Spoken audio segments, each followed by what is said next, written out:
Salut, c'est Cyril, je suis super content de te retrouver aujourd'hui pour te parler de livres. Aujourd'hui, je vais te faire le top 5 d'un de mes auteurs préférés. Cet auteur, c'est Amin Maalouf et donc du coup, je vais te faire le top 5 des livres d'Amin Maalouf. Allez, c'est parti.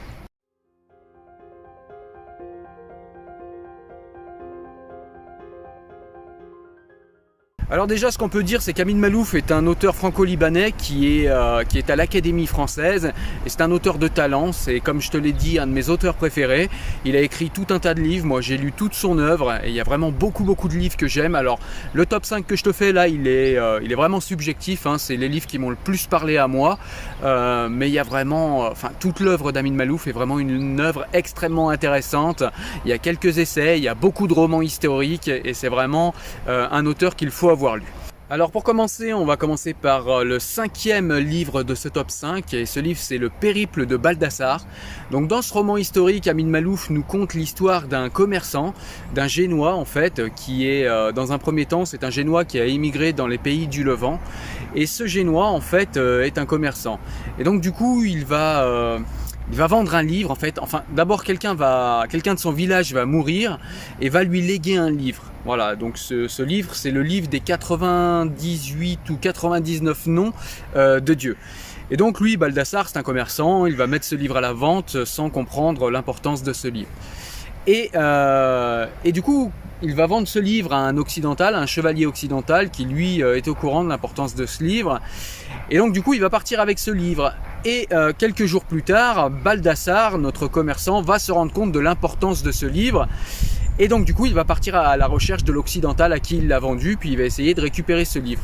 Et du coup, ce périple pour récupérer ce livre va être l'occasion en fait de nombreuses aventures.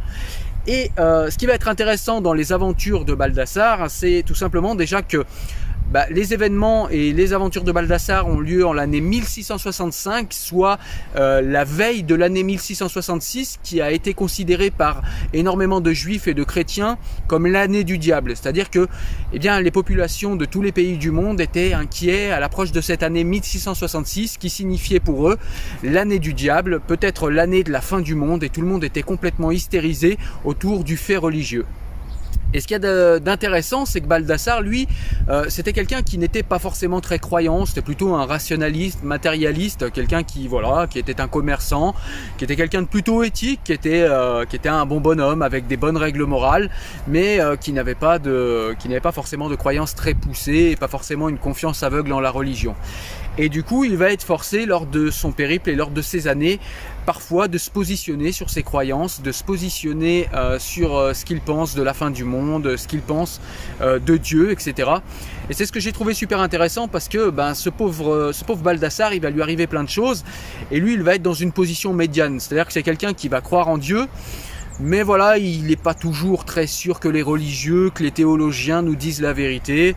Et on va voir tout au long de ces périples que ces préjugés concernant la religion sont parfois avérés. Voilà, en tout cas, c'est un livre qui nous parle de tout un tas de choses, hein. Ça va nous parler d'amour. Baldassare va également découvrir l'amour. Ça va entraîner des choses pour lui dans ce livre, dans tous ses périples, hein, puisque le livre s'appelle Le Périple de Baldassare. Mais vous allez voir qu'à l'intérieur de ce grand périple de Baldassare, il y a tout un tas de petits périples qui vont lui arriver et qui vont lever des sujets tous plus intéressants les uns que les autres. Mais en tout cas, c'est un livre vraiment qui est très axé sur la foi, sur la religiosité et sur le fait que parfois, quand les religieux et quand les êtres humains ont peur, ils se réfugient dans la religion, ils se réfugient dans la religiosité, quitte parfois et même souvent à écraser la rationalité la plus élémentaire. Et c'est ça que je retiens moi de ce livre magnifique. Alors c'est un livre qui en plus nous fait voyager, hein, comme souvent avec les romans historiques d'Amin Maalouf, parce que il y a un travail de recherche qui est époustouflant et du coup on a vraiment l'impression d'être dans l'époque, d'être dans les géographies où nous fait voyager Amin Maalouf. Et c'est vraiment ça qui est vraiment enrichissant dans les livres historiques d'Amin Maalouf, en plus des sujets qu'il traite. Alors en numéro 4, je vais te parler du roman Les Désorientés. Donc c'est un roman qui se passe, alors ça commence en France, au tout début ça commence en France, Amin Maalouf est en train de dormir et du coup il reçoit un coup de fil de son pays natal, le Liban. Donc ça fait des années qu'il n'est pas retourné au Liban, depuis qu'il y a eu la guerre civile au Liban, il est parti, il est venu émigrer en France et puis il n'est plus jamais retourné au Liban. Et donc du coup, ce soir-là, au tout début du livre, il va recevoir un coup de fil de la femme d'un de ses meilleurs amis, lui indiquant qu'il est en très mauvaise santé, qu'il va pas tarder à mourir et qu'il réclame à le voir avant de mourir. Donc Amin Maalouf raccroche, Amin Maalouf, c'est pas Amin Maalouf dans le livre, c'est un roman, mais on comprend très rapidement en fait, même si c'est jamais vraiment dit dans le roman, on comprend qu'il s'agit d'Amin Maalouf et que le pays dont on parle est le Liban. Donc c'est pour ça que j'ai dit machinalement Amin Maalouf, même si le personnage du livre s'appelle pas Amin Maalouf, mais il s'appelle Adam. Mais on comprend très bien qu'il parle de lui dans ce livre, même si c'est romancé. Donc je continue sur l'histoire. Donc voilà, finalement Adam va retourner au Liban. Il va quand même hésiter pas mal avant et puis guidé par la raison, guidé un petit peu par sa femme qui le pousse, il va retourner au Liban, essayer d'aller voir son ami. Et puis le fait de retourner au Liban, de revoir tous ses amis, il avait un groupe d'amis, un groupe de penseurs qui étaient tous à l'université à l'époque et qui étaient des penseurs qui avaient de grandes ambitions pour leur pays, en l'occurrence le Liban, pour un Liban laïque, pour un Liban des Lumières. Ils admiraient beaucoup les penseurs des Lumières. C'était souvent des marxistes, des gens qui avaient une pensée émancipatrice et socialiste pour leur pays. Et toutes ces ambitions pour ce pays se sont effondrées lors de la guerre civile du Liban. Et donc du coup, c'est d'autant plus douloureux pour Amin Maalouf de retourner dans ce pays, tout en sachant que le pays dont il avait rêvé dans son adolescence n'adviendra jamais, en tout cas pas de son vivant. Et du coup, retrouver toutes les personnes qu'il y avait autour de lui à cette époque, tous ses amis, va le replonger dans ces considérations-là. Alors il va y avoir également dans ce livre des considérations religieuses. On va voir que nombreux de ses amis sont devenus d'ultra religieux. Il va nous expliquer pourquoi. Dans ce roman, il fait des parallèles intéressants. Par exemple, à un moment, il a une conversation, un échange avec le petit frère de l'un de ses amis qui est devenu islamiste, qui est un barbu, comme on dit vulgairement. Il lui explique en fait que donc Adam, qui est dans le roman professeur d'histoire, explique au petit frère de son ami que pour lui il n'est pas différent de quand il est parti. C'est-à-dire que quand Adam est parti, le petit frère de son ami était un communiste, il avait le t-shirt du Tché, et aujourd'hui il a une barbe et il s'affiche comme islamiste. Et pour Adam, qui est historien, il y a un parallèle à faire entre ceux qui à 20 ans portaient un t-shirt du Tché et puis en grandissant se sont mis à porter la barbe islamiste. Dans les deux cas, on est rebelle à quelque chose, on est rebelle à un ordre du monde. Et je vous laisserai voir précisément le parallèle dans le livre, mais voilà, il y a un parallèle à ce niveau-là. Il y a une critique de l'hyper-religiosité, de la radicalisation comme on dit aujourd'hui. Il y a une critique de la religion également au niveau du christianisme. Amin Maalouf nous explique un petit peu ce qu'il pense de la religiosité, de la religion. Il va nous expliquer à un moment que pour lui, un dieu anthropomorphique, un dieu vengeur, c'est pas un dieu auquel il peut croire. Donc voilà, il y a des considérations comme ça. C'est souvent sous forme de dialogue en plus, donc du coup c'est assez interactif. Vous le savez, j'aime bien quand il y a beaucoup de dialogue dans un roman, et là c'est le cas. Et puis on va voyager du coup dans le Liban actuel, puisque c'est la période où il y retourne. Et puis on va voyager également dans le Liban de ses souvenirs, dans le Liban de la guerre civile. Pourquoi les gens sont partis, pourquoi les gens qui ont émigré, qui sont partis du pays, pourquoi les gens qui sont restés. Il y a également une critique là-dessus, une critique des gens qui ont peut-être un peu trop rapidement et un peu trop facilement émigré, mais également une critique de ceux qui sont restés, pourquoi ils sont restés, pourquoi ils se sont battus, et puis de ce qu'ils sont devenus. C'est un livre qui est riche vraiment dans plusieurs domaines. Voilà, on va parler de religion, on va parler d'émigration, on va parler des rêves qu'on a pour un pays et qu'on n'arrive pas à faire advenir dans ce pays-là. On va parler également de ce qui fait qu'un pays a du mal à se sortir de ses démons, de sa corruption, de ses religiosités exacerbées. Il y a aussi une longue critique sur sur le Liban des communautés, sur le Liban des identitarismes, sur le Liban limite tribal. Et ça c'est pareil, c'est très intéressant parce que même si ça se passe au Liban, c'est des sujets qui nous touchent, par exemple dans la France actuelle, dans l'Occident actuel, tous ces problèmes autour de l'identité, autour du tribalisme, autour du retour de la religiosité exacerbée, de la religiosité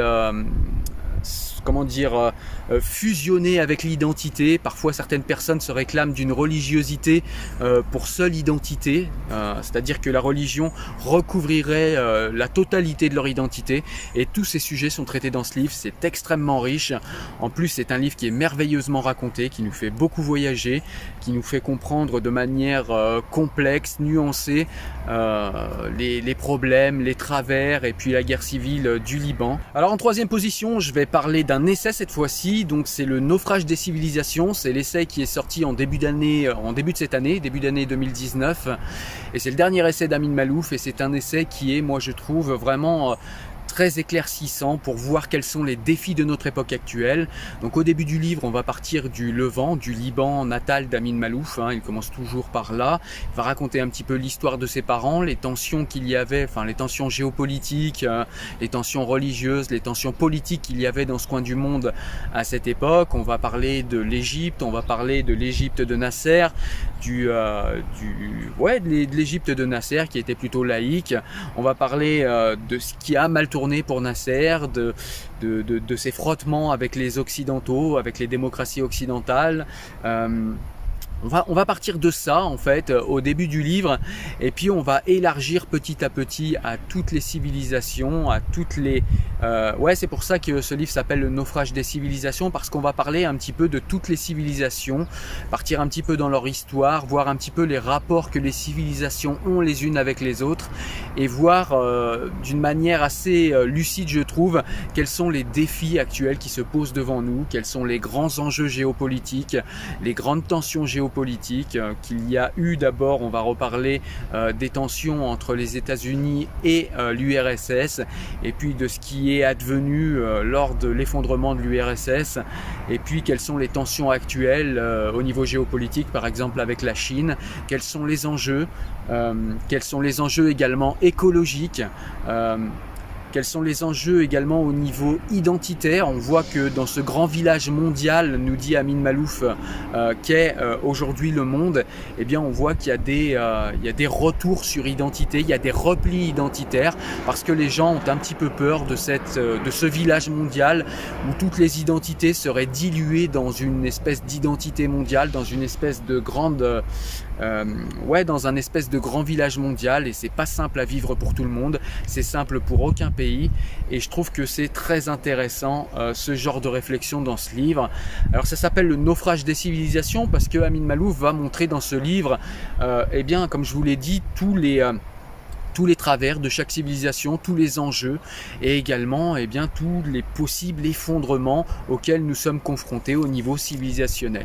Donc c'est un livre qui fait un petit peu peur, mais si on le regarde avec courage, avec honnêteté, c'est également un livre qui nous montre où sont les efforts à fournir, où sont les efforts intellectuels et concrets à fournir, et où est-ce qu'on va devoir faire beaucoup mieux pour que c'est quand même une fin qui est ouverte à la fin de cet essai, et Amin Maalouf nous laisse quand même croire, voir et advenir la possibilité de prendre en main tous ces défis que nous avons devant nous pour ce millénaire et pour celui à venir, et éventuellement qu'il y ait une fin heureuse, et il nous donne quelques pistes, et c'est vraiment extrêmement pertinent, moi je trouve. Voilà, donc un livre que je te conseille, un essai vraiment intéressant d'Amin Maalouf, le Naufrage des civilisations. Alors en deuxième position, je vais te parler d'un livre que j'ai vraiment beaucoup aimé. C'est un livre en fait qui s'appelle Les Jardins de Lumière. Donc c'est un livre en fait, c'est un roman historique qui va nous conter l'histoire de Mani, le fondateur d'une religion qui s'appelle le manichéisme. Alors on connaît tous le mot manichéisme, le mot commun qu'on utilise aujourd'hui et qui s'utilise très souvent, mais on connaît très peu cette religion fondée par Mani qui s'appelle le manichéisme. Et dans ce livre-là, Amin Maalouf décide de rendre hommage à Mani, qui était un prophète enfin qui s'est découvert prophète en tout cas, qui a eu une histoire extrêmement particulière et une histoire qui nous fait voyager en Orient et en Extrême-Orient. Et c'est un livre en fait qui va nous conter l'histoire de ce prophète extrêmement tolérant qui souhaitait concilier tous les religieux, qui avait vraiment une spiritualité très très élevée et qui essayait en fait de concilier toutes les religiosités, tous les dogmes religieux. Et qui a essayé de distiller sur plusieurs territoires une spiritualité sincère, une spiritualité humaniste, une spiritualité vraiment très forte et très puissante, et on va voir que ça lui a pas du tout porté chance. C'est dans ce livre une ode à la tolérance, une ode à la tolérance envers absolument tout le monde, et c'est également dans ce livre un hommage rendu à Mani, le fondateur du manichéisme, qui était un prophète extrêmement tolérant. Voilà, donc c'est un livre qui nous fait beaucoup voyager, et c'est un livre qui nous fait beaucoup réfléchir sur notre rapport à la spiritualité, et c'est vraiment un livre qui nous fait également réfléchir sur le fait que très souvent la religion est plutôt un drapeau identitaire plutôt qu'une spiritualité vraiment élevée. Voilà, donc on est encore sur un petit peu les sujets des autres livres, mais à chaque fois on apprend des choses au niveau historique. Là je vous dis, on découvre l'histoire de Mani et du manichéisme, on découvre dans quelle époque tout cela est intervenu, et on va voyager vraiment dans cette époque parce qu'il y a de grosses recherches historiques qui sont faites par Amin Maalouf. Un livre que je te conseille, que je mets en numéro 2 de ce top 5, Les Jardins de Lumière d'Amin Maalouf.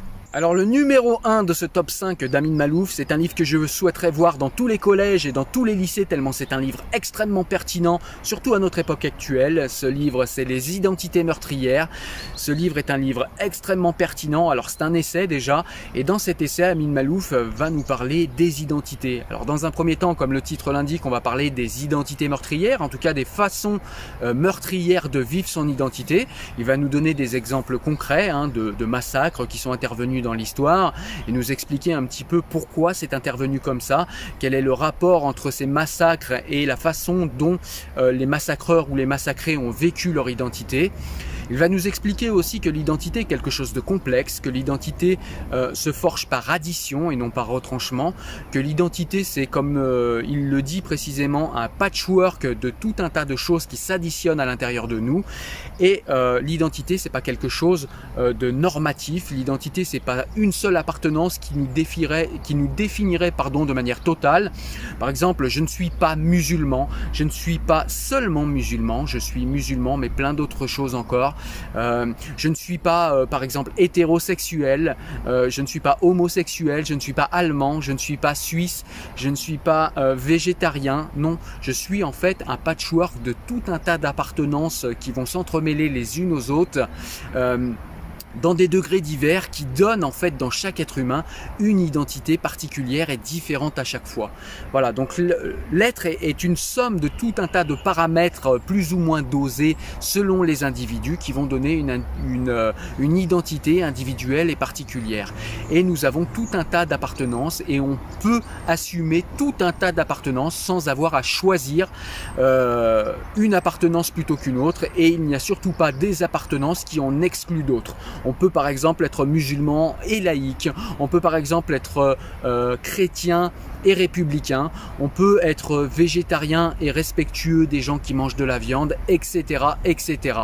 On peut très bien par exemple aussi être religieux et philosophe, on peut très bien être philosophe et religieux, on peut très bien, enfin vous voyez ce que je veux dire, il y a rien qui va forcément exclure une identité qui va en exclure une autre. Par exemple, on peut très bien être franco-libanais, il n'y a aucun problème avec ça. On peut assumer son identité française et par addition son identité, ses origines libanaises. On peut être franco-algérien, on peut être franco-allemand, on peut être franco-américain. On peut assumer diverses identités au sein d'un même être, et c'est ce qui fait une richesse. Et si on le vit comme tel, eh bien on va apporter de la richesse à son être, de la richesse à sa société, plutôt que si on vit notre identité de manière rigide, figée, normative, et on va se sentir obligé de choisir une seule partie de son identité et se vivre par exemple seulement comme musulman, seulement comme végétarien, seulement comme français, à l'exclusion de toute autre appartenance.